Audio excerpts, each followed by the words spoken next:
November as the International Day of Solidarity with the Palestinian people.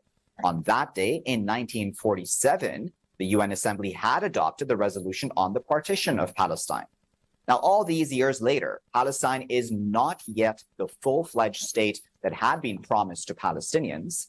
What then does solidarity even mean in today's day and age? In Qatar, for example, Israeli media has found that the Arab Street, as much as Arab sheikhs may want otherwise, is overwhelmingly pro-Palestinians.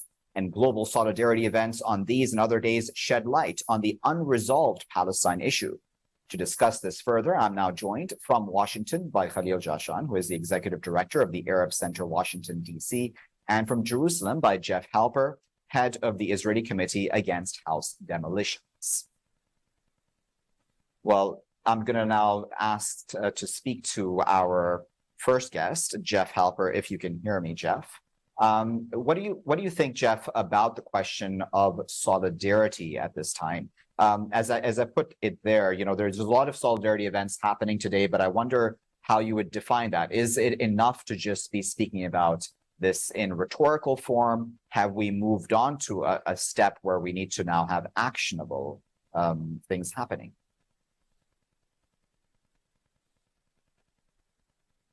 Question. I mean, obviously, solidarity has to be more than simply words, or even coming here and you know, building homes for Palestinians as our volunteers do, or as activists do on other issues. You know, I guess why I'm stumbling is that, you know, the whole idea of a Palestinian state, you know, that the UN kind of, you know, the UN partitioned Palestine illegal. It had no authority to do that whatsoever. And since then, we've been involved in what we call a conflict. But it isn't really a conflict between sides. This is a settler colonial situation.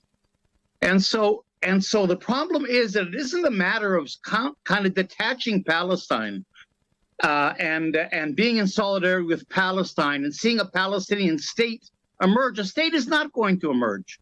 The whole purpose of Zionism was to Judaize the entire country of Palestine, which is fairly much succeeded in doing with the help of the UN and the international community. So today, solidarity has to be an anti-colonial movement. And it has to demand not only self-determination for Palestinians, but it has to demand, in my view, the end of Israel as a Jewish state.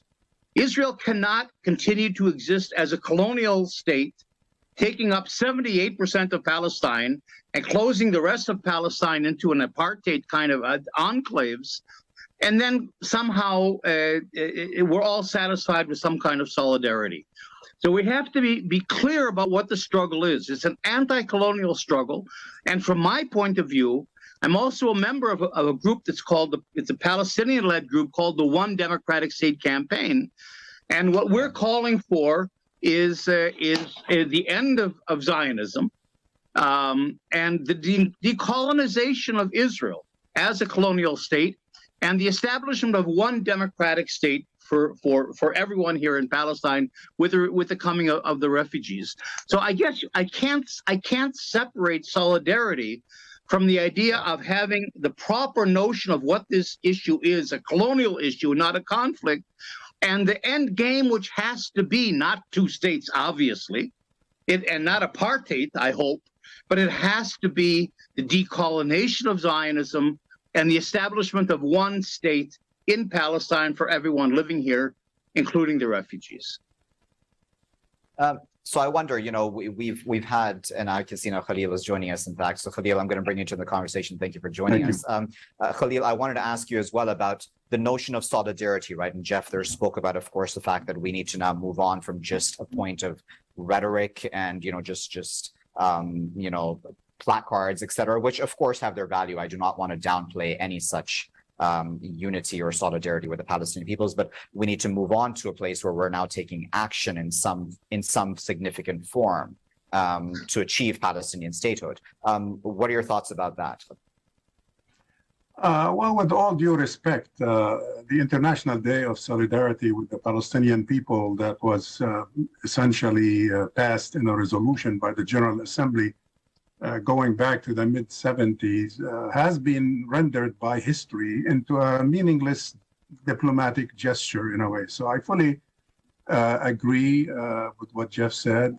And when you look at the reality of where Palestine and Israel are today, the possibility of finding a political solution to the Palestine problem has been totally preempted by the Zionist dream or the Zionist plan, if you will, in Palestine. So, although emotionally on the Palestinian side, one appreciates, if you will, an international day commemorating solidarity with the Palestinian people, the fact that there's so many people in the international community, be it governments, be it organizations, official, non-officials, NGO, individuals today commemorating that day. By that, I mean remembering that there is still an unresolved issue called the Palestine problem, if you will, or the Palestine issue. And the fact that these Palestinian rights that prompted this resolution to start with remain unmet, remain unresolved. Here we are, I was born in the middle of the conflict, and I'm 74 years old. For God's sake, I mean, no conflict lasts that long. Occupation has become permanent. The colonization of Palestine has become permanent, and the UN is not an innocent bystander. It has put the stamp of approval on where things are and how they travel that way. So on the one hand, as I said, it's a welcome humanitarian, if you will, or solidarity gesture diplomatically, but it has become totally meaningless in practical terms today. And the question, as you suggested, should be, where do we go from here? Jeff, what do you think has held the world back, really, if we're honest, for these 75 years, right? Because 75 years ago, Palestinians were promised statehood as well, like in this partition of Palestine, as was described at that point in time by the United Nations. What's gone wrong in these 75 years? Well, I think a lot. I don't know if it's gone wrong for the Palestinians, but in some ways, in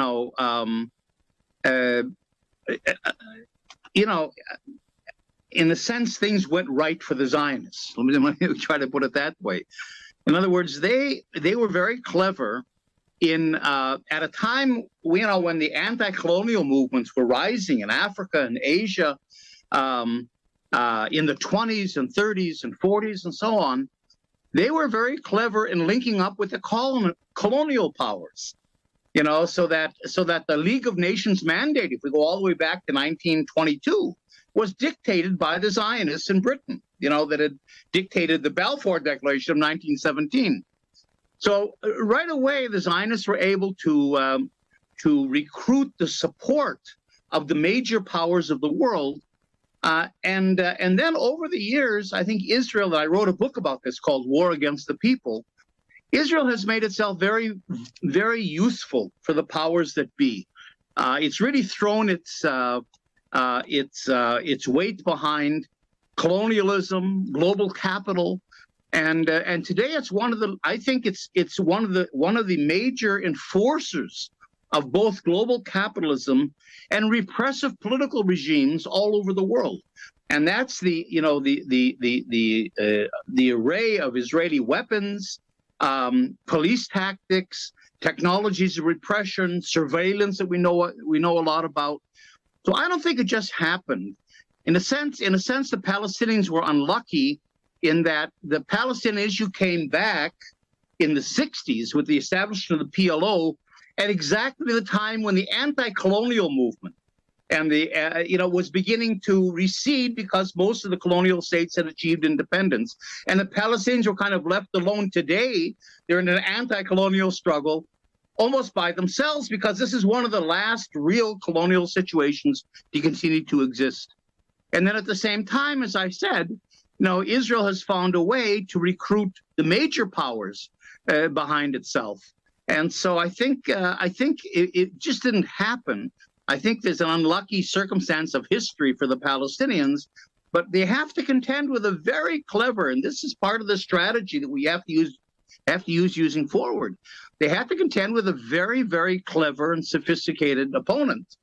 That's Israel, that's really managed to recruit a lot of the world. Now, let me just say one more thing real quick, because I think Khalil has a really important point. And that is that Israel is very strong with governments, but it is not strong in public opinion, in my view. I think Israel has lost it in the court of public opinion.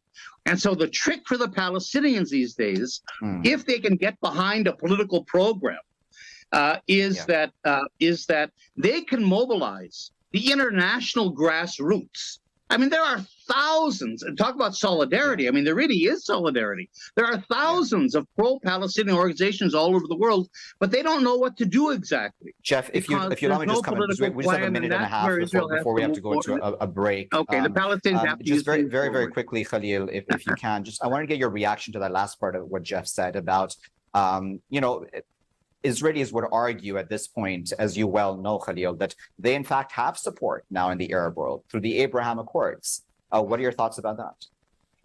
Well, there has been a shift in official positions in the Arab world. Certain Arab governments feel now, based on their own interpretation of their national interest, narrow national interest, to establish diplomatic relations with the state of Israel. In other words, recognizing that state, even though they all continue to claim that they do support and continue to support the rights of the Palestinian people. But that's another layer of contradictions. And this conflict really has been from day one, layer after layer of contradictions. Whether you look at the UN itself, at the International Day of Solidarity with the Palestinian people, I mean, how do you recognize Israel? Khalil, I'm going to cut in. I do apologize, just because we're going to a very short break right now, but we're going to come back and we're going to continue the conversation, of course, about the Arab Street, of course, and I'm going to talk about as well the Qatari fans and others in Doha. We'll be right back, viewers, right after this break. Please stay tuned.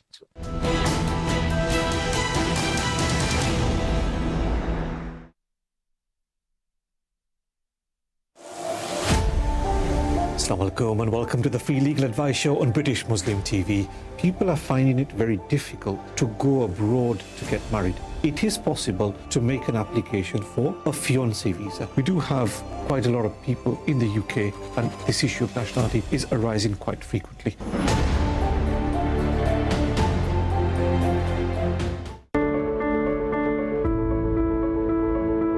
Almost 150,000 Canadians a year will use a homeless shelter. These people need food, clothing, and access to basic hygiene.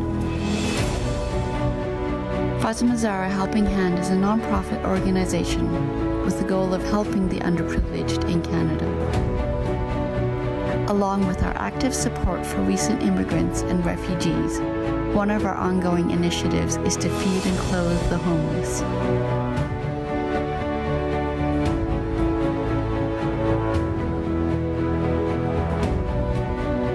For more than a decade, we have provided hundreds of thousands of hot meals to some of the most vulnerable and needy.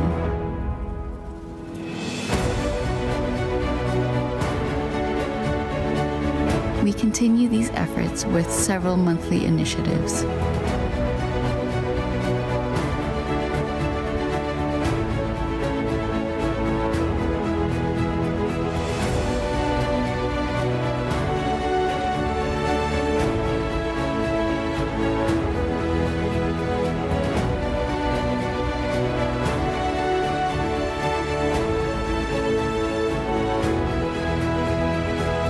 For more information or to donate, please visit our website, noormuhammad.com.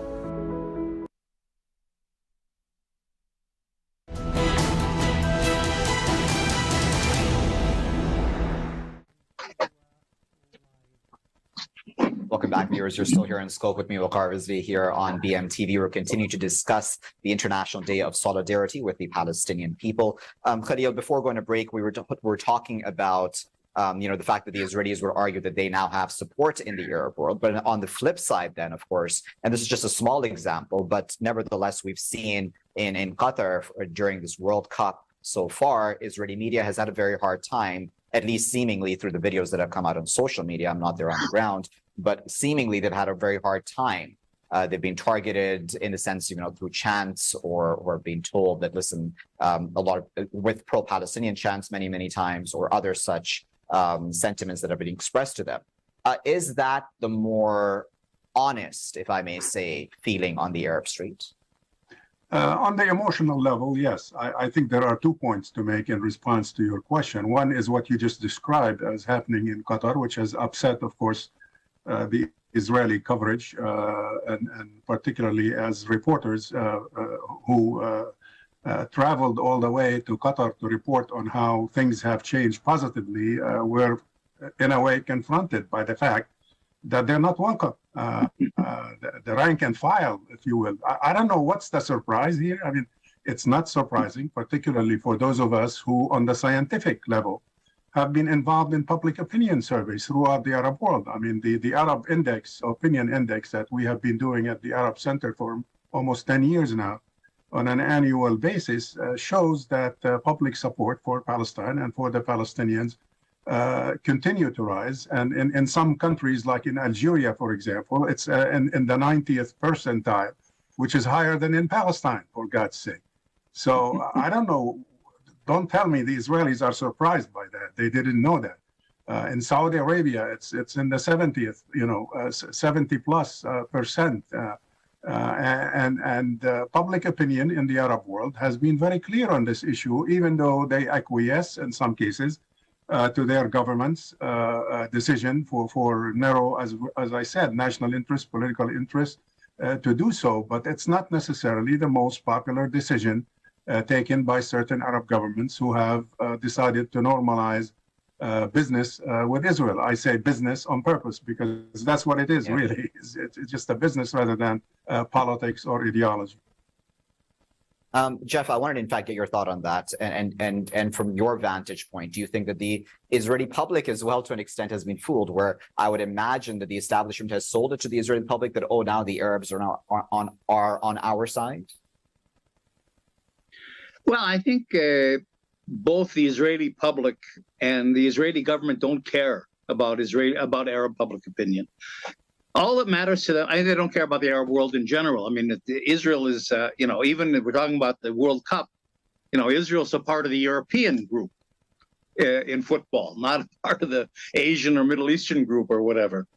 So Israel really has its back to the Middle East and it's facing Europe. And that's all it really cares about. And as long as it has the support of the European governments and the United States, and again, yes, these Arab regimes that are doing business with Israel, high tech partly, but largely military business. Morocco not only bought $150 million worth of drones from Israel for use on its own people, but also in the Western Sahara. But they're opening a factory now. This is the first Israeli drone factory to open on the African continent in Morocco. So it's clear why governments are supporting Israel. And so as long as that's the case, I don't think Israel cares about Arab public opinion. And in fact, one of the great exports of Israel are what I call technologies of repression, all kinds of devices of population control that it perfects on the Palestinians in Gaza and in the West Bank, and then exports. So that if the peoples of the world or the Arab world try to rise up, and they have Israeli equipment and Israeli tactics to keep them under control. So a combination of making themselves useful and indispensable to Arab countries, plus helping these autocratic regimes keep control of their populations, means that Israel really doesn't have to care that much about public opinion. Israelis are surprised, of course, because, yes, they've been led to believe normalization, all that stuff. But on the one hand, they don't care. And on the other hand, Israelis have no idea where they're living. I mean, they're really in a bubble. They live in a bubble. And that's what the Israeli government has created for them. And from that point of view, the whole Palestinian issue has become a non-issue for the Israeli Jewish public. Khalil, at the same time, of course, we have Palestinians being killed, right? We've just had over the past 24 hours, I believe the number is 5, and you can correct me if I'm wrong, it may be more than that, killed. Most of them very young men from what I've seen online. And this is, of course, not unique. This continues, the cycle of violence, be it in the West Bank, be it in Gaza, be it anywhere on the occupied Palestinian territories. What are your thoughts about that very human angle here, which many, many times we miss, right, in these conversations where these are each individual sacred human lives that are being lost? And again, solidarity, all of this rhetoric is great, but it seems that we're losing some of that in these conversations. That's a good question, Waqar. Frankly, for old-timers like Jeff and myself who have been observing this issue for decades and commenting on it, that's essentially the tragedy of this hug of death between Israelis and Palestinians, in the sense that we're not dealing here with a debate society, as some quite often this conflict is rendered to a debate society, who's right and who's wrong, who owns the land and who doesn't, who controls what. That's not the issue. The issue is life and death. The issue is, as we speak every day. This morning I was reading about 2 brothers, 20 and 21 years old, have been killed by the Israeli military in the West Bank. And just think of that mother's feeling, losing 2 young boys, early in life like that on the same day. That's what the tragedy is all about. And death, there is no shortage of death or violence in this conflict. It has been with us, like you said, on a daily basis. And this year, as a matter of fact, here we are 75 years later, as you said, and the violence this year is one of the worst in the past decade. So it seems to be getting worse rather than getting better, in spite of normalization, in spite of people forgetting about the conflict, in spite of perceived or real notions of less solidarity here and there. But that's the reality of life in Palestine: occupation, colonization, and violence. And that's what needs to be confronted. Jeff, the Israelis would argue that the solution here is very simple. The Palestinians essentially, I'm paraphrasing, of course, what they say, but need to give in, right? Need to give up any form of, quote unquote, as they say, resistance, violence, whatever we may term it. And they will always say that, or they mostly say that these people are being killed because of Palestinian violence and then the Israeli, quote unquote, defense in reaction to that. What are your thoughts on that argument, Jeff? Well, I was talking to a Palestinian friend of mine in the West Bank the other day, and he said, we can't even surrender. If we stopped all the so-called violence, which I prefer to talk about as resistance, if we give in to all Israel's demands, settlements remain and whatever, if we agree to a little Palestinian state on 15% of Palestine, do everything that Israel wants, demilitarize, whatever, it's still not going to be the end. And that's something we have to really understand. That's why I always go back to the idea of settler colonialism. When Zionism began, I promise this isn't a lecture, when Zionism began, the Arabs, the Palestinians in particular, had no standing whatsoever, had nothing to do with them. It was an internal Jewish thing. And the idea was that we are going to Judaize Palestine. We're going to come back, so-called, and we're going to take over Palestine. And that remains 130 years later, since the beginning of Zionism, the program. So it doesn't matter what the Palestinians do. They're not even an actor from the Israeli point of view. And so what Israel says to the Palestinians is this, and I'll be very blunt about it. It says to the Palestinians, you can leave the country. If you don't like it here, get out. The border's open. You're in prison, but the prison door is open. Or give in completely. And if you do and admit that you're a minority in a Jewish state, we'll let enough of our economy trickle down that you can live okay. Or you die. If you resist, you die. So those are your options. You can leave. You can hunker down and stay, or you can get out. So it doesn't really matter, or you can die. So it really doesn't matter, in a sense, what the Palestinians do. That's why it's not a conflict. There isn't another side. It's a one-sided settler colonial attempt, and successful one so far, to take over another people's country and displace Jeff, them. I'm just And going to jump in the because Arabs again, are irrelevant. we're running out of a bit of time. I do apologize for cutting you off, but Khalil, I wanted to give you the final word. We just have about 2 minutes left, approximately. It sounds like we're painting a fairly pessimistic picture at this point in time for the Palestinians, right? What are your thoughts on that? Also, in context of the fact that now anti-Semitism, which has been used for a very long time as an argument against Palestinian resistance, now with the IHRA definition being adopted more and more, that situation will also become a lot worse, even outside Palestine.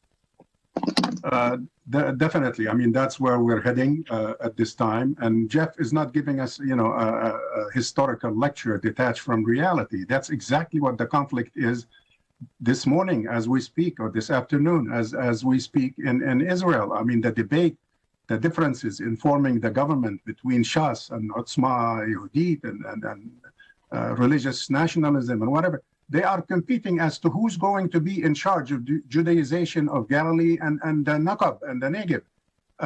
So that dream or that intention has not dissipated, is not satisfied, even after 75 years of existence.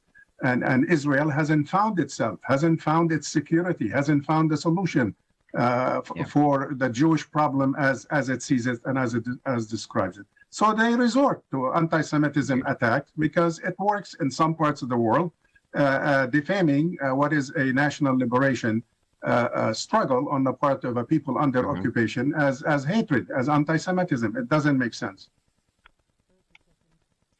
Well, we'll leave there as a final word. Khalil and Jeff, we appreciate both of you taking your time out. Your no doubt busy schedules. That was Jeff speaking to us from Jerusalem, and Khalil, who was speaking to us from Washington, D.C. Viewers, we got through quite a bit there. We spoke about, obviously, what solidarity means in the Palestinian context, and what changes, if anything, really on the ground through this sort of solidarity movements that we're seeing today, be it through protests, conferences, or otherwise. We'll keep a very close eye, of course, on the situation in Palestine, as we always do here on BT.